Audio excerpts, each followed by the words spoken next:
what's up guys, it's Eden. Welcome to or welcome back to my YouTube channel. If you're new here, I make original songs, music videos, and content like this.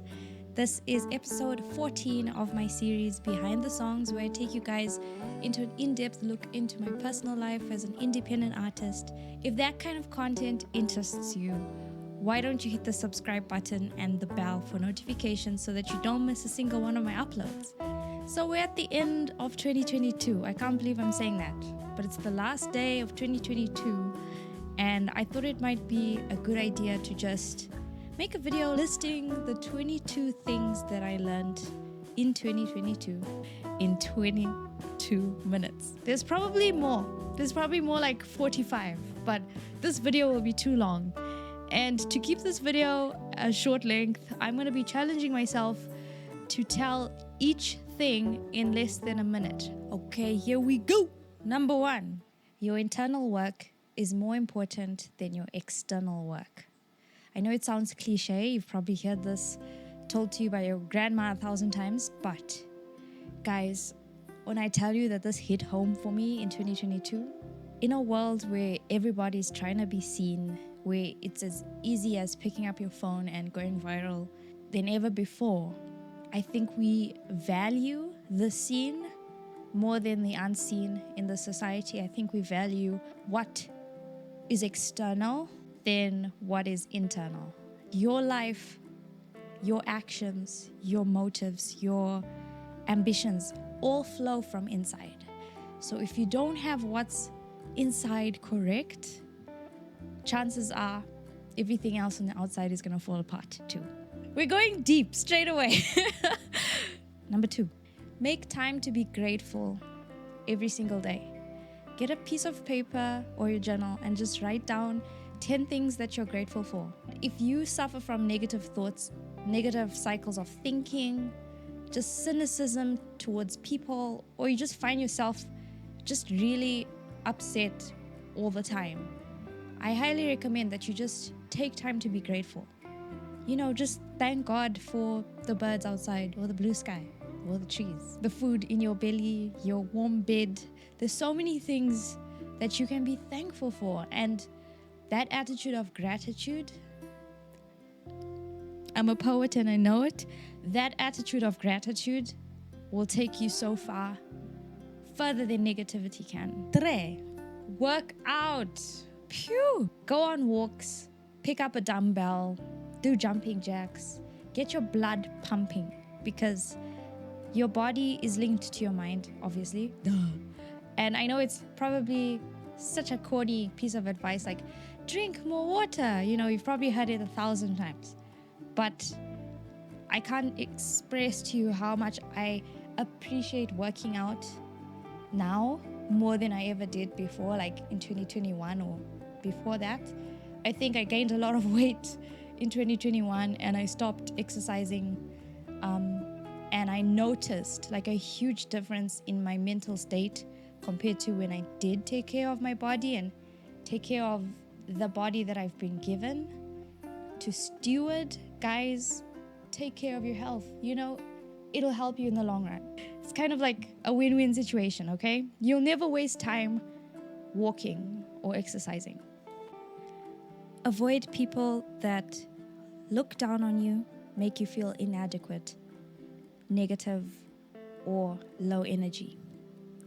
Girl, I need more than a minute to talk about this one, but I'm going to try my best to articulate this in 60 seconds. So, when they say you are the 5 people that you hang out with the most, they ain't lying. I don't know who they is, but they know what they're talking about. I mean, okay, obviously your social circle changes in life. People move, people come in, and you can't really choose all the time who you surround yourself with. But there was a time when I became so negative, so cynical, so bitter about everyone, because I was surrounding myself with people who were negative, people who were condescending towards me.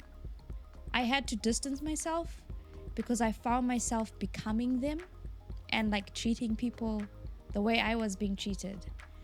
Because life is spiritual. Don't be unequally yoked.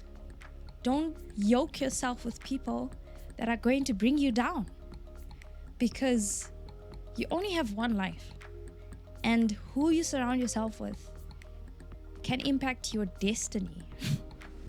Sorry to sound preachy, but like, I've experienced this so much. So I'm really passionate about this one thing. Like, if you find yourself, take a step back, listen to what they're saying to you, take a step back and listen to how they treat you, and then assess whether or not you should have those kind of people in your inner circle.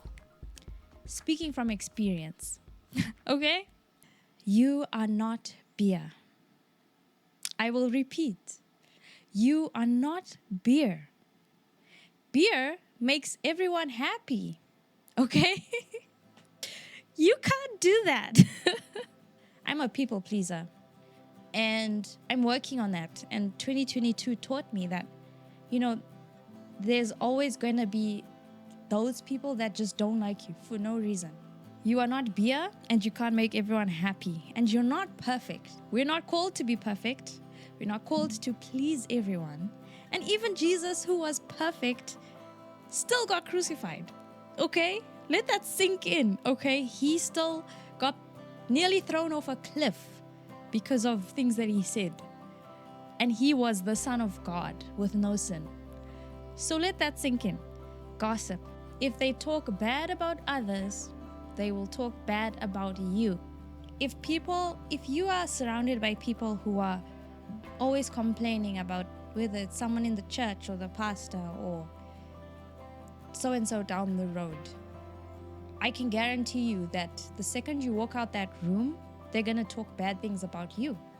They're going to diminish your value in the sight of others, just like they do to other people. So it's your choice. Like, do you want to participate in those conversations? Or do you want to shift the conversation to someone else, to something else? Do that. So gossip, participating in gossip, I do not recommend. Walk out the room, ignore, just change the topic and move on. Because 9 times out of 10, those people that are gossiping are going to gossip about you. So don't participate in gossip. The next point is fame is fickle. I know that this is probably another cliche. You've probably heard it all before.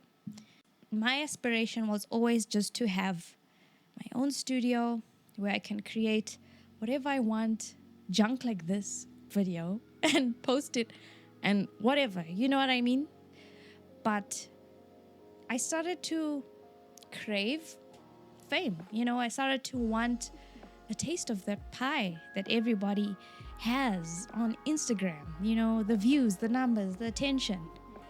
And they always say, be careful what you wish for.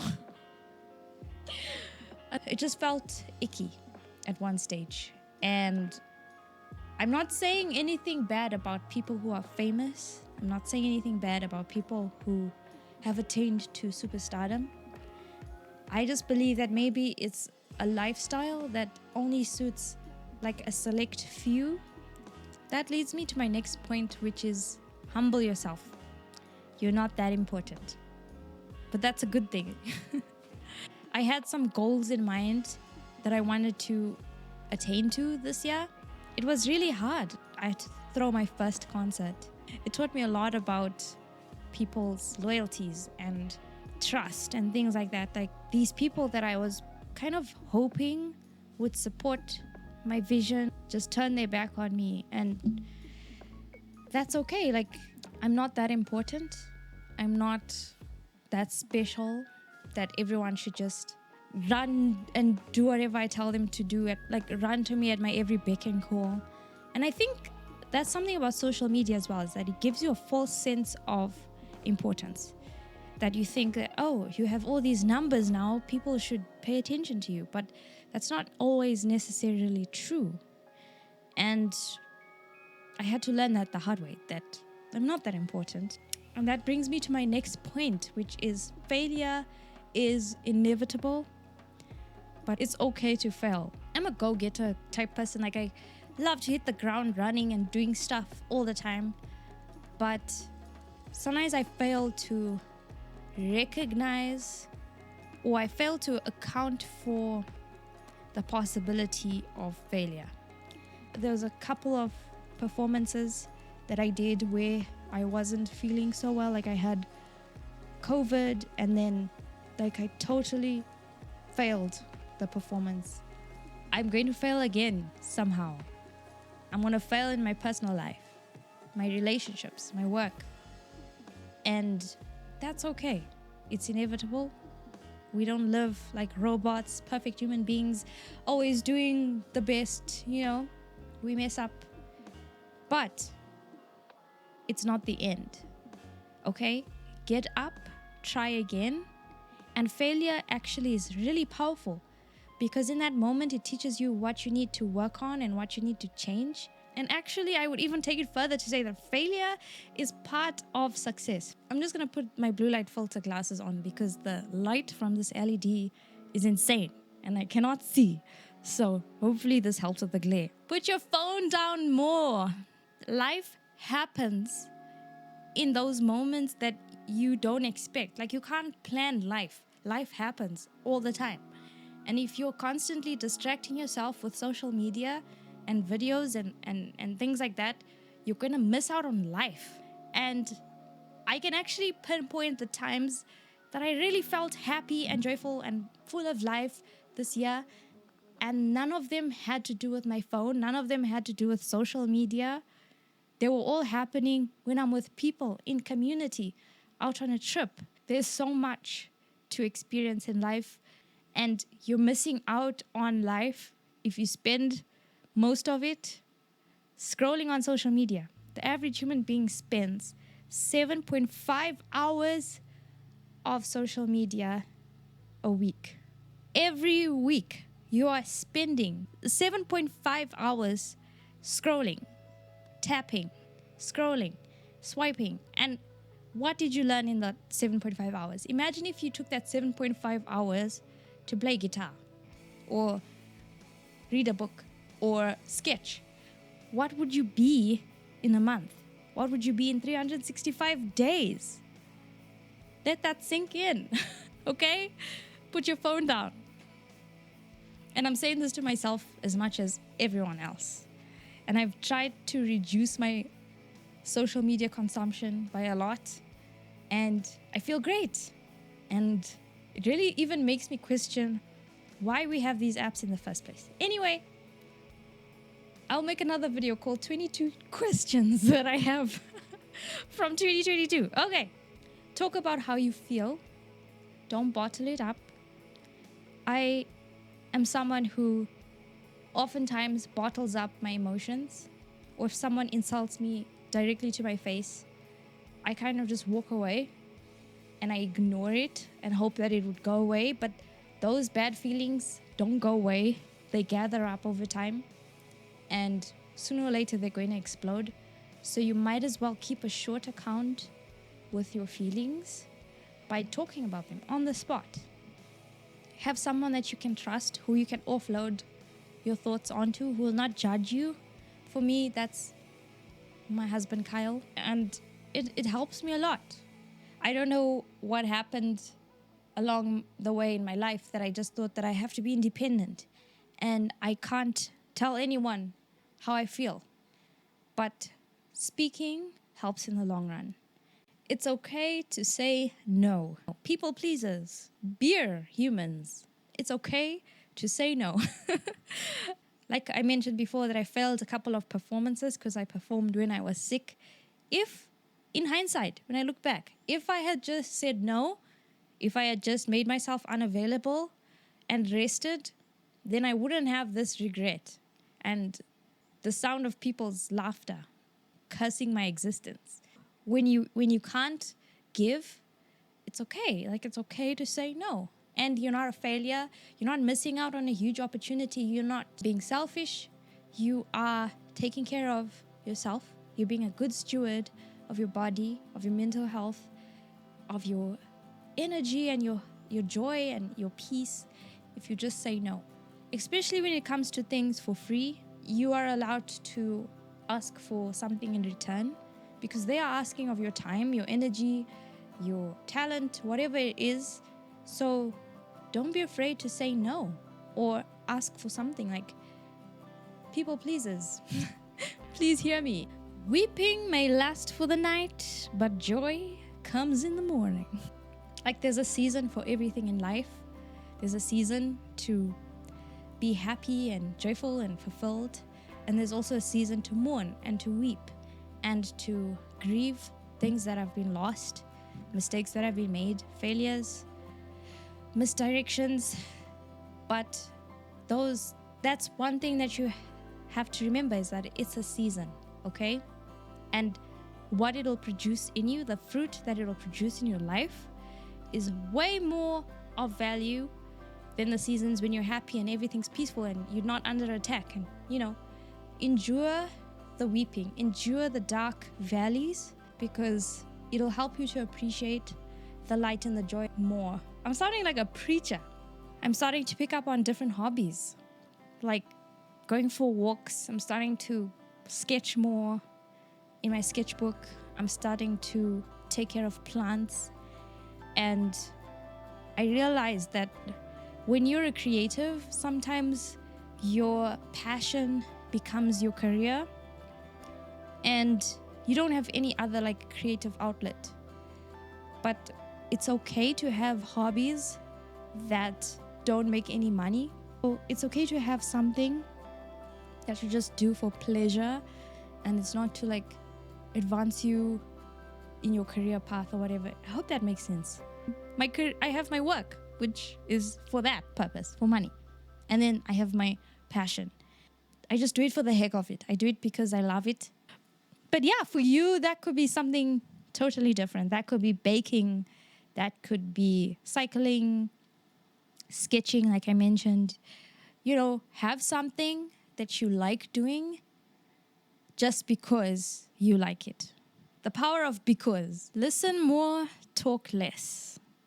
Listen more, talk less. Most of the time, we misinterpret people's motives, intentions, or even words that they speak to us. We misinterpret them because we're not really paying attention. We're not really listening to where it's coming from. And if you would just take some time to just if you would just take some time to be silent and listen, you might find something of value in what people are saying. And I've grown so much and I've picked up so many jewels along the way in this year from listening. It's okay to set boundaries. And when people override those boundaries, it's okay to walk away from that relationship. You don't have to keep people in your life that keep crossing your boundaries, that keep violating your values and your principles. It's okay to communicate what you need. If you keep quiet, if you act weird and ignore them and run away, they will never have that opportunity to grow, and it won't even help them in the long run with other relationships. So I'm learning that, it's okay to say what I need. It's okay to say what I feel. These are basic things. I know they're basic and cheesy, but I didn't know, okay? I had to go through them. Dress well, sister, brother, honey, dress well, okay? There's so much benefits to dressing well. Not only does it make you feel good, there's so much benefits to feeling clean and looking attractive and appealing, even if you're not going anywhere. Sometimes I'm not going anywhere. I still do my makeup. I still do my hair, even if I'm not filming a video, just because it's nice to glance at myself in the mirror and say, oh, I'm attractive, It has an effect on people. Pretty privilege is real. I've noticed people that treat me differently depending on how I dress on that day. And I know it sounds like cheap psychology, but dressing well, being clean, being orderly, people will treat you with more respect, which in turn has a positive impact on your self-esteem, which in turn helps you be a better person to other people. So dress well. Take some time to learn about fashion. Learn about colors that complement your skin tone. learn about your different body types. There's like the 12 Kiwi body types. You know, figure out which body type is yours and which one best suits you.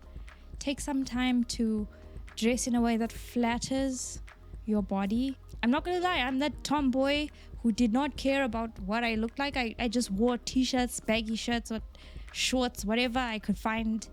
But I'm I'm learning now, especially with gaining weight. I'm learning now to dress a bit more appropriately for my age and my position in life as a wife.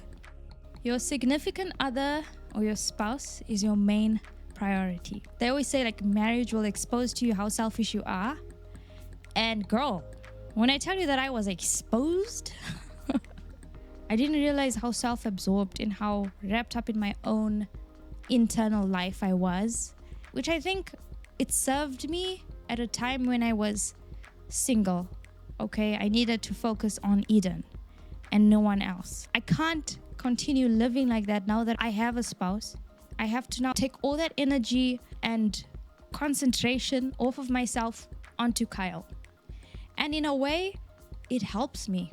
Like, it helps my life be better, because the more I pour into him, the more he pours back into me, and I don't have to worry about myself. But the second I take off my attention from Kyle and I put it on myself, I am miserable. I am selfish. I'm not a nice person to be around. So I'm learning that I don't have to worry about myself anymore.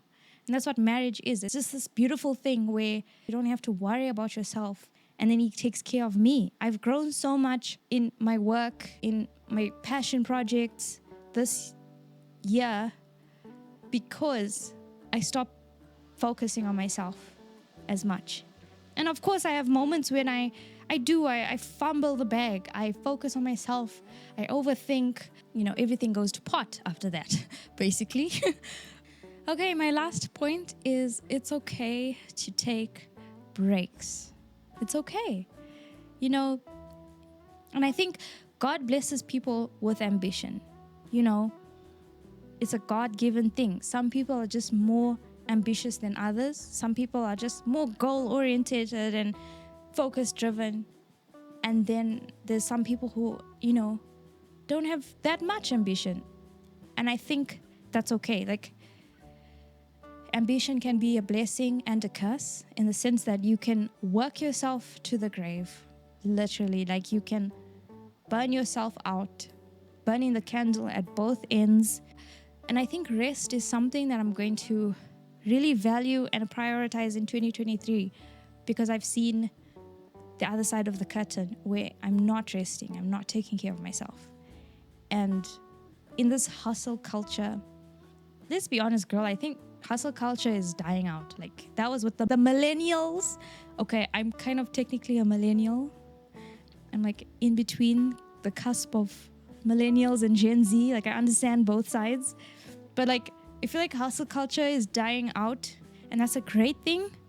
And I think there's more awareness on mental health and rest and things like that. So it's okay. You don't have to guilt yourself every time you take a day off.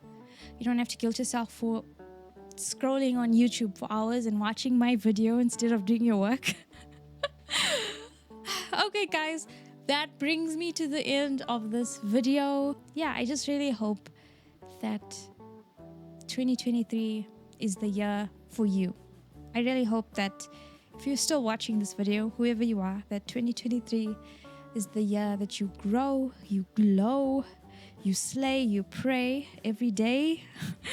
And yeah, I wish nothing but joy and peace and love for you. And I pray that you really grow in 2023. And thank you so much for watching this video.